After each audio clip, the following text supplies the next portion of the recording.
Hello, everybody, and welcome back for our final verb tense lesson. This is verb tense part 9.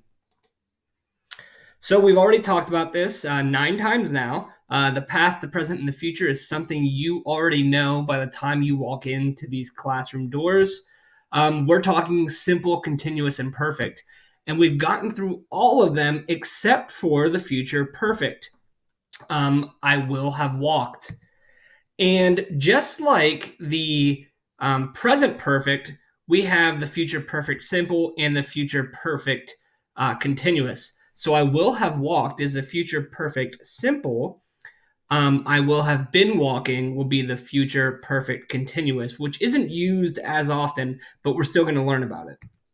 So, rule one, when to use the future perfect simple?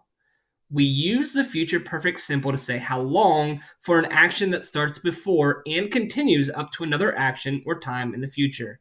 And usually we need the word for. So let's take a look at an example here because that's kind of a mouthful there to understand.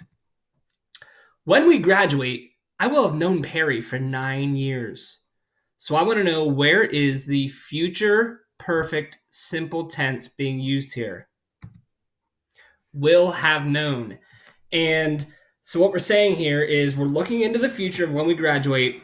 Knowing Perry is something that's been happening, and it will continue to happen in the future and beyond graduation. So that is why we use the future perfect tense here. At 8 p.m., I will have been in my classroom for 14 hours. I want to know, where is the verb tense here? I want you to click on the future perfect simple verb tense. Will have been. All right, rule 2 with the future perfect simple. We use this with the future time word and often with by to talk about an action that will finish before a certain time in the future, but we don't know exactly when that's going to be done. By 10 o'clock, I will have finished my essay. I want to know, where is the future perfect simple verb tense being used in this sentence? Will have finished. And what we're talking about here is we don't know exactly the moment that we're going to finish the essay, but we're saying it's safe to say that by 10 o'clock, that will have happened. By the time I'm 60, I will have retired.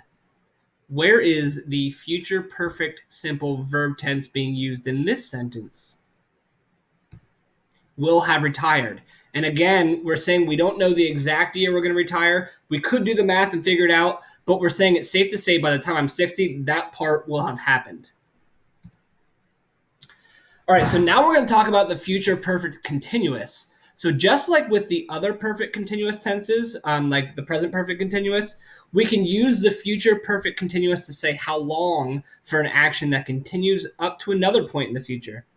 The second point can be a time or another action, and generally we need for and then the length of time that we're speaking of. So let's take a look at an example because, again, that can be confusing if we just leave it at that. In the fall, I will have been teaching for 10 years. Where is the future perfect continuous tense being used here? Will have been teaching. So what we're saying here is the fall will happen in the future, and then also in the future we'll have been teaching for 10 years. By the time we reach Memphis, we will have been driving for hours. Where is the future perfect continuous tense being used here? Will have been driving. And again, we're saying for and how long. So we'll have been driving for hours. All right, rule 2 for the future perfect continuous. Just like the other perfect continuous tenses, we use this to talk about something that finishes just before another time or action. So in this case, in the future, because it's the future perfect continuous. It's often used because there will be a result at the second point in the future. When I see you, I will have been traveling for hours, so I will be tired. Where is the future perfect continuous tense being used here? Will have been traveling. So we're talking about a moment in the future, which is when I see you. And then we're going to use the future perfect continuous tense to talk about something that'll happen right at that moment, which will have been traveling for hours. And then, like we said, we need a result. So the result is being tired. So there you have it. There's verb tense part 9.